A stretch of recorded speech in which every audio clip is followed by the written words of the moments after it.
Welcome back, ladies and gents, and of course, as always, thank you so much for watching. So we got a really cool deer or venison recipe coming for you guys. I mentioned in some earlier videos we would have some, so here we go. It will be done at home, not out here in the woods, although it'd be nice to be out here doing it. So I'm hoping that the camera work is okay. I'm still kind of learning that, so hopefully it's good enough for you guys to see, but let's just jump right into it.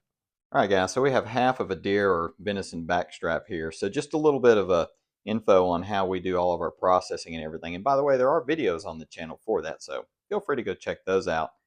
For us, our deer are shot at our property, and then we quarter them there in the woods, and then they're immediately put in a cooler where we ice age them. So this venison was aged for about roughly 4 days, put in the freezer, and now perfectly thawed out, ready for our cooking.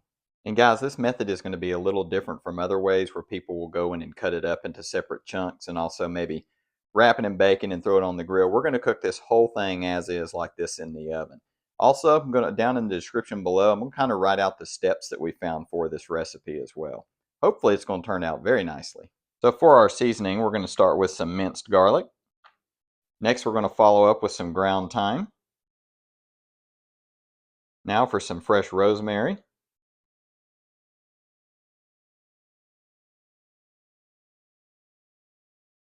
And now for some sea salt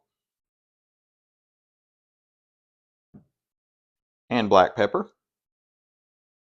And we're going to finish up with some lemon juice. And again, guys, I'm going to put a link down below in the description just kind of explaining more detail of what needs to go into this. So preheat your oven to 450. So while our oven is preheating, we're going to go ahead and put some sea salt on the venison and then wrap it in a paper towel and let it sit until it's time to put it in the oven. So the purpose of the salt in the paper towel is supposed to be for brining the meat.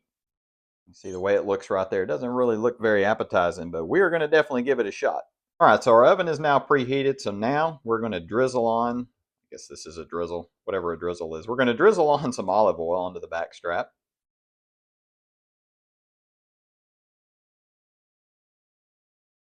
That looks really good.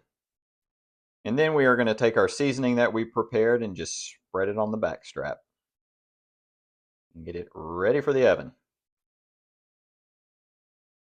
I think this is going to turn out good. Hopefully, we will find out. Of course, you got to get both sides. You have to.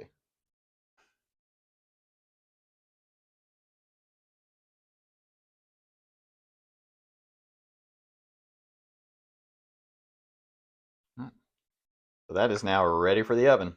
Only thing left is to put it in the oven in your roasting pan. And we will cook that for 12 to 18 minutes. And what you're looking for is for a temperature internal to be 115 to 125 degrees. We will check back in just a moment. We're going to check it now to see what our temperature is. So after 15 minutes, our temperature is about there. I think we're about ready to pull this and see what it looks like. So fresh out of the oven, that looks wonderful. So we're going to let that set for about 10 minutes and then cut into it and see how it looks. So we're going to see what this looks like here. Fingers crossed. Oh yeah. That looks absolutely perfect. Well, I do think this was a win, but there's only one more test to do. I'm going to see how this tastes. But I would say that's pretty good. Not bad from being in the woods straight to your table.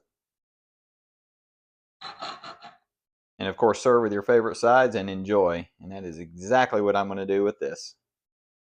Well, guys, we're going to wrap this video up here. In full transparency, this outro and all this was filmed after we had the backstrap, and it turned out absolutely good. If you guys do try it, put a comment below. I want to read about it to hear if it was good or not. But for us, it turned out great. Also, I'm going to put a link in the description below to our No Rules Life Garage page, so you can go check that out. But as always, I thank you guys so much for watching, and we'll chat with you next time.